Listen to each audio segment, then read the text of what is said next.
Rome was no longer merely a small city-state trying to stay on its feet. It had dismantled the monarchy, declared its republic, and neutralized its first rivals. However, much greater struggles still lay ahead on the road before it, for Rome, which wanted to become the sole power on the Italian peninsula, still faced strong rivals, and at the very head of those rivals stood the Samnites. Rome's steady growth had begun to disturb the Samnites, another major power of the Italian peninsula. The Samnites were one of the most warlike peoples of central Italy.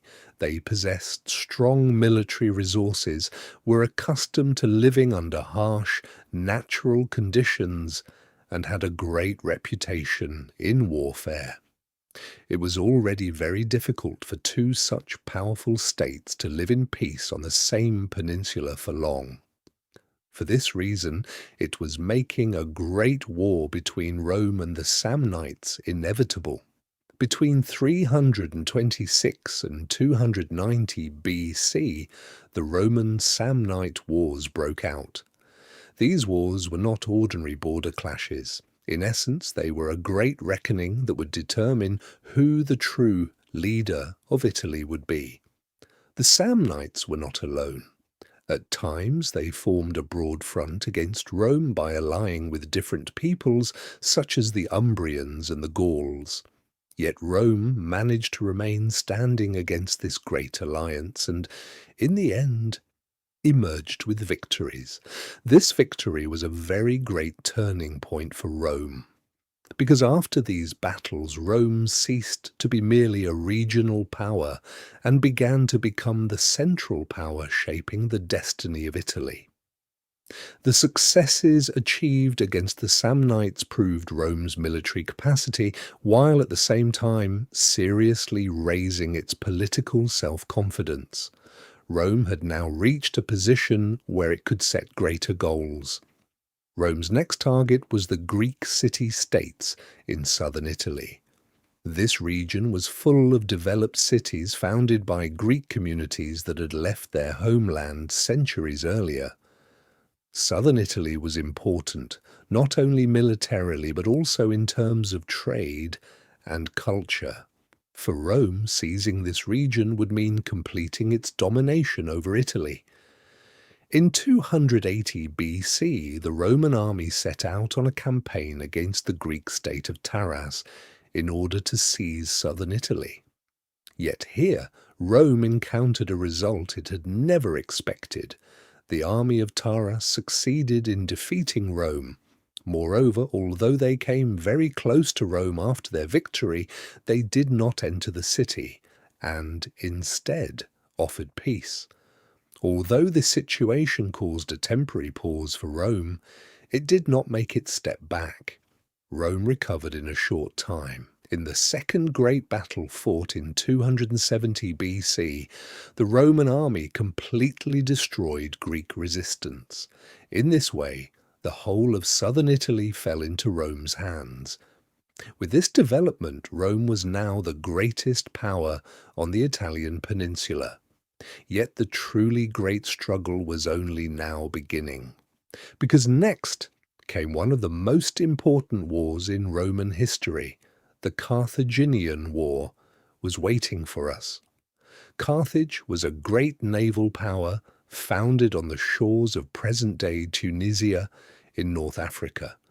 It controlled trade routes, quickly mastered seafaring, and expanded its territories from the coasts of Spain to Sicily and from the Balearic Islands to Sardinia. When trade and power in the Mediterranean were concerned, Carthage was one of the most important actors. Rome, on the other hand, had risen in Italy, but it was still not equally strong at sea. Even so, it wanted to seize Mediterranean trade and put an end to Carthaginian dominance. Yet Rome had a serious problem. In 265 BC, the naval power of the Roman Republic was almost negligible. To fight a great maritime empire like Carthage, it first had to build a fleet.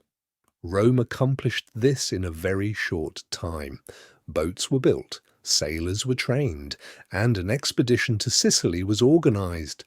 However, the First Punic War ended in a heavy defeat for Rome. The Roman army suffered great losses and was forced to withdraw. This war taught Rome a very important lesson. If it wanted to establish dominance in the Mediterranean, it had to be as strong at sea as it was on land. Rome did not give up after this defeat. It improved its fleet even further and attacked again. In 241 BC, Rome launched another campaign against Carthage with a great fleet of approximately 200 vessels. This time, the outcome was different. Carthage suffered a great defeat and was forced to abandon Sicily. Rome, too, after long struggles, annexed Sicily to its territory. This victory was one of the most important steps Rome took on the path to becoming a naval power. The Roman Republic was not content with this success. Within a short time, it first seized Sardinia, and then Corsica as well. In this way, Carthage's dominance at sea began to be shaken. Rome was growing a little more with each passing year, while Carthage was weakening. Yet Carthage had not collapsed completely. It especially began to recover again in Spain. And here, one of Rome's greatest enemies would step onto the stage of history, Hannibal Barca. The Carthaginian commander, Hannibal Barca, harbored a great hatred toward the Romans. While expanding his borders in Spain, he was also beginning preparations for a new war. Then he occupied the city of Saguntum, which was under Roman protection. This event lit the fuse of the Second Punic War. Hannibal's plan was extremely bold. With the great army he had gathered behind him, he decided to attack Italy directly. He first passed through southern Gaul, then, despite winter conditions, crossed the Alps and descended into northern Italy. This march was an incredible success, not only militarily, but also psychologically, because it had almost never entered the Romans' minds that their enemies could take such a ruin. As soon as Hannibal entered Italy, he destroyed Rome's advance forces. Then he continued advancing and turned towards southern Italy. In 217 BC, near Lake Trasimene, he succeeded in defeating yet another great Roman army that confronted him. But the real great blow came at Cannae. The great Roman army assembled after the leadership of Fabius Maximus came face to face with Hannibal's forces. By the time Hannibal had reached this point, he had suffered significant losses. He had only about 50,000 soldiers left. Despite this, he routed the Roman army of 80,000 men that stood before him. The Battle of Cannae became one of the heaviest military defeats in Roman history. Most of the Roman army was destroyed, and those who survived were taken prisoner.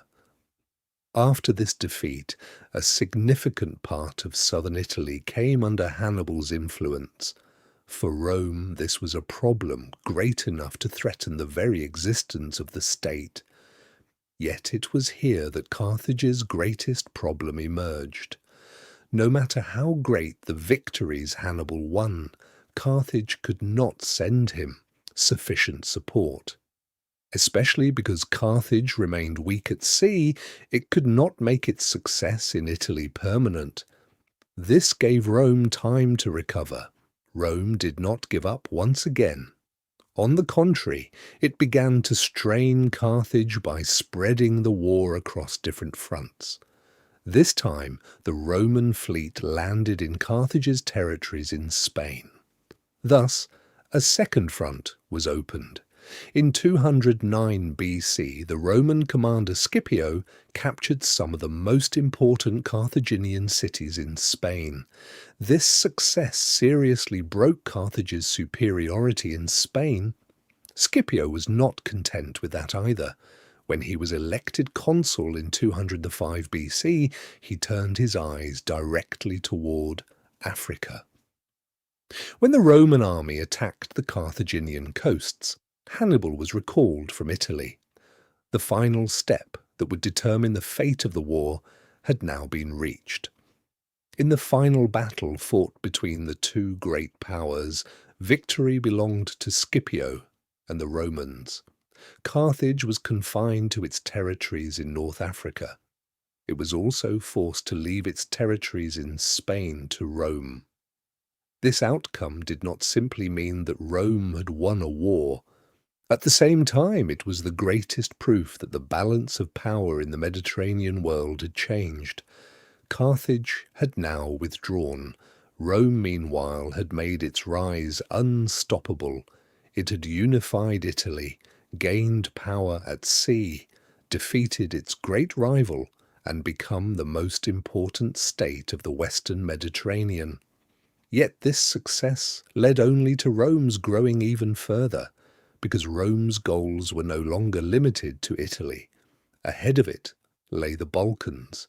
There was Greece, there was Anatolia, and these new conquests would carry Rome even closer to the road from republic to empire.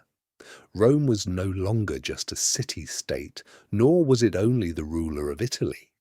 It had now become a power beginning to change the fate of the Mediterranean. And the real story was now growing even bigger. For the coming chapters, do not forget to like the video and follow our channel.